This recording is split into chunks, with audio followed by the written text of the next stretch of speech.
In this example, we're going to look at how to create a confidence interval to estimate a population mean.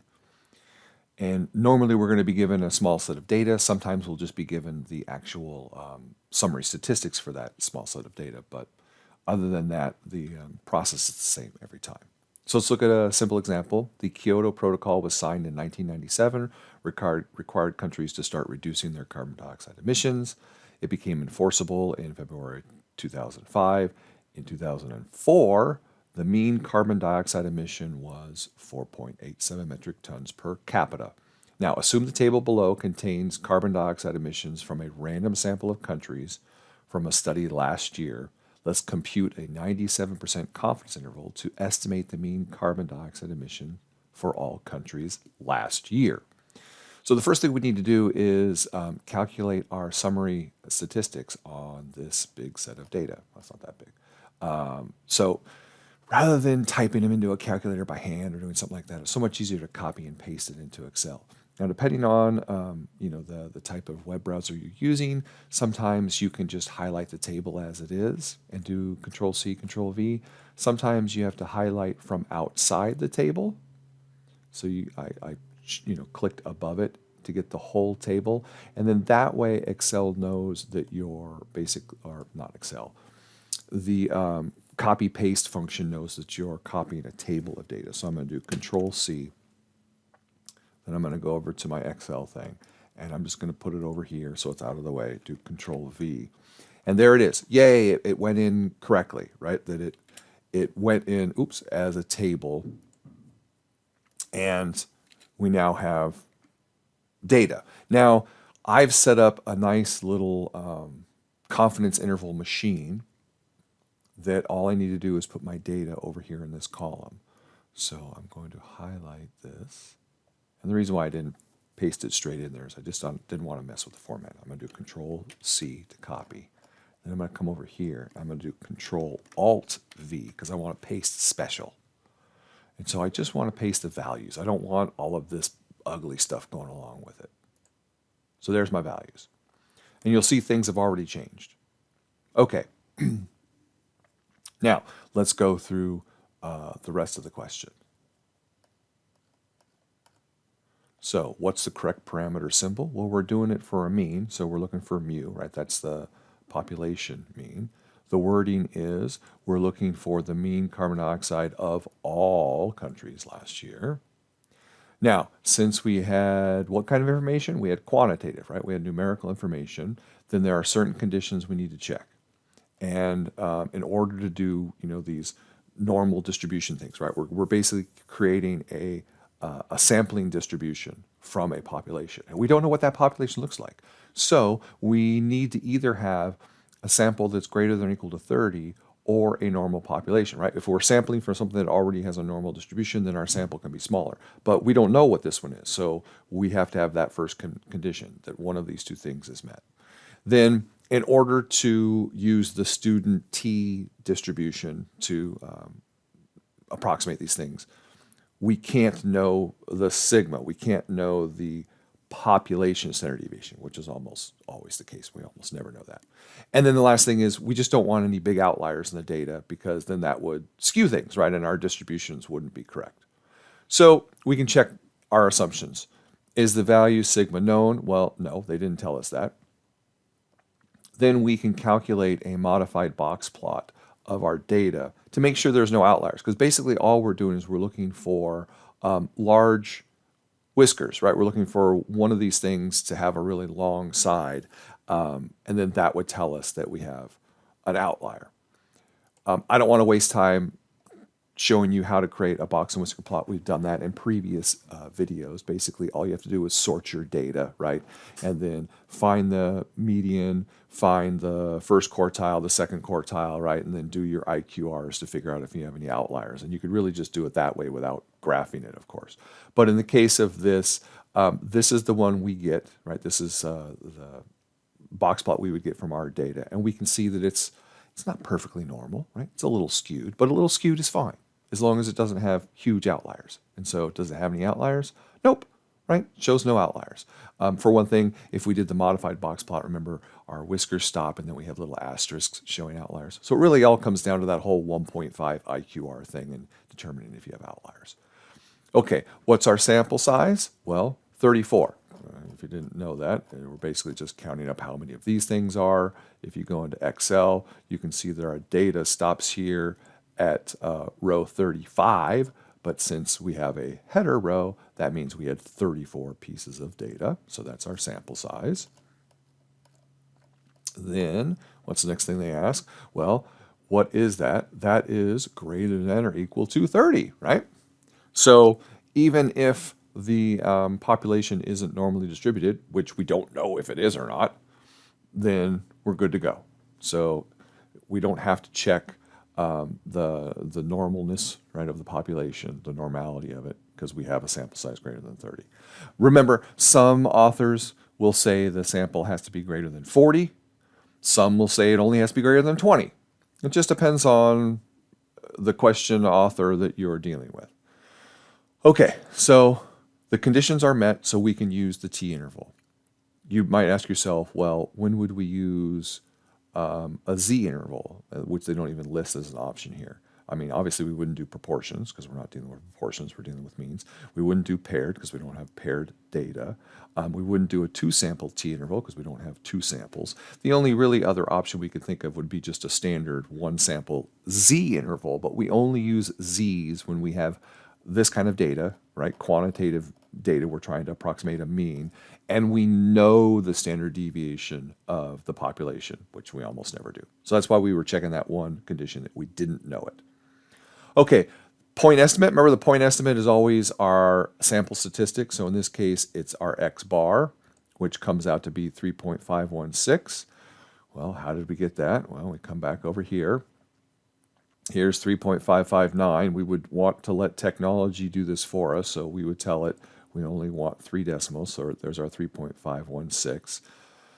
Now, the way I've set this up is I'm only going to tell it my confidence level and my sample size comes from this, right? So all I'm telling it is what's in yellow, and everything else is computed. So my sample size is a simple count function, where it's just doing count everything in D. And the count function only counts numbers, so that's why it doesn't count data as something. So there's my sample size of 34.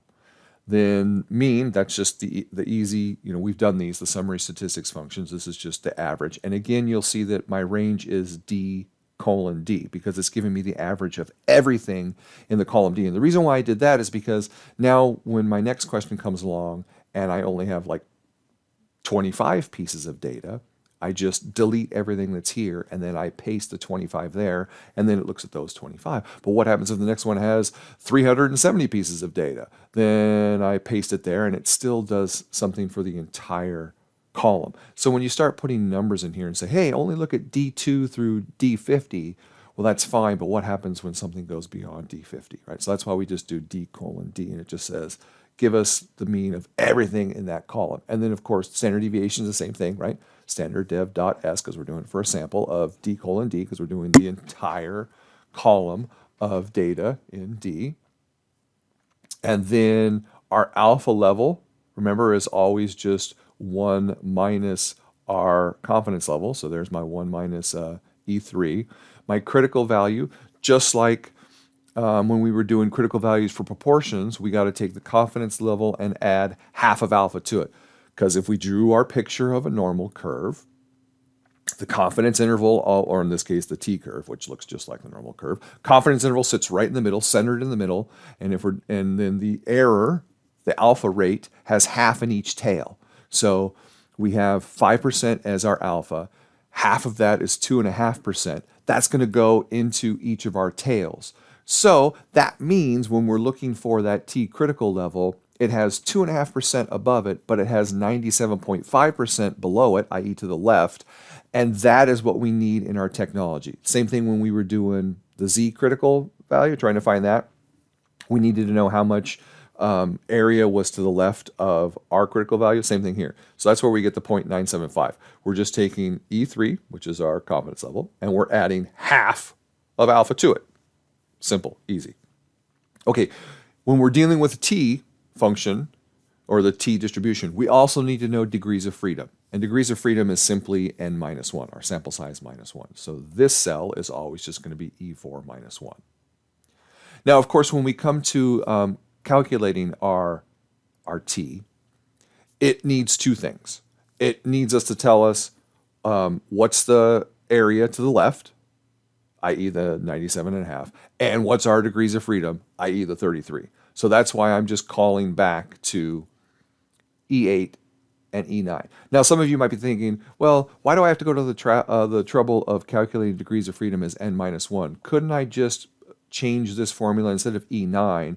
Couldn't I just make it E4, which is my sample size, minus 1? Absolutely. You could save yourself that step. I'm just doing this because you might have a question that asks you what the degrees of freedom is. And of course, we could always just subtract 1 from n. I mean, that's simple math. We could do that. But you could also always let technology do everything for you. Okay, but in any case, that gives me my t critical value. It's just like a z critical value, right? It's a cutoff score, and it says, hey, this score has this confidence interval to the left of it, i.e. it has this much of the data to the left of it. Okay, once we have our t, the last thing we have to do is calculate e, and it's a very simple formula. It's down here where we take that t-score, right? So there's my E10, asterisk, because we're doing multiplication, and it's simply just s divided by the square root of n. So there's my E6 for s, and then square root of E4, my sample size, and bingo, bango, bongo, that's how we get an E of 0.9. And then our confidence intervals are simply the point estimate, right, which in this case is our sample mean, right here, 3.516, minus the margin of error, and our sample mean plus the margin of error. So you can see that it's just E5 minus E11, and then the next one is going to be E5 plus E11, and then we're done. There's our margin of error. The last thing we have to do is just make sure we round to the correct number of decimal places. So let's see what they want us to round to. They say the interval estimate. Well, what's our interval estimate for? It's for the population mean. And they want us to round to 3 decimal places. Yay! We got 3 decimal places already set up. So there's 2.596, 4.435, and 2.49 metric, and then 4.541.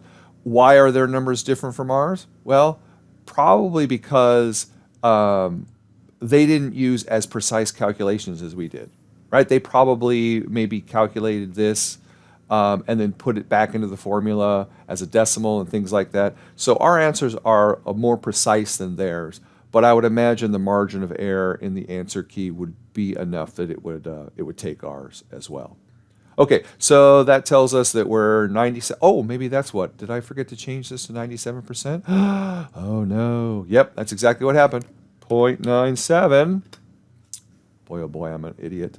And then you can see that changes it. Yay, 2.49 and 4.541. So now everything matches exactly what it's supposed to be. So always check your confidence level, kiddies. And then that just tells us that we know the mean, right, emissions of all the countries is going to be between the 2.49 metric tons and the 4.541 metric tons. Now, they don't ask us to go this far, but in this particular question, they said in 2004, the mean was 4.87. We could ask ourselves, because remember, this is supposed to be the data today. Now, we don't know when this data was actually collected, but let's say it was collected this year. We could ask ourselves, well, are we doing the Kyoto Protocol, right? Are we keeping emissions down? Is the global emission, is the average going to be 4.87? Well, that's basically asking, does 4.87 fall within our margin? Well, our confidence interval says that the mean should be between 2.49 and 2.54. So that means the global mean is actually, most likely, we can be 97% confident that it's less than 4.87 because 4.87 is outside our interval. The mean has to be somewhere between those two numbers. So we could say that we're 97% confident that the global average has actually gone down. It's no longer 4.87. It's somewhere between, right, the 2.49 and 4.5. Okay, so I hope that helps you guys figure out how to do everything in Excel to be able to answer these types of questions. Remember that once you have these things all nice and formatted where they're referring to cells, all you have to change is your confidence level and, of course, your set of data. Okay, good luck.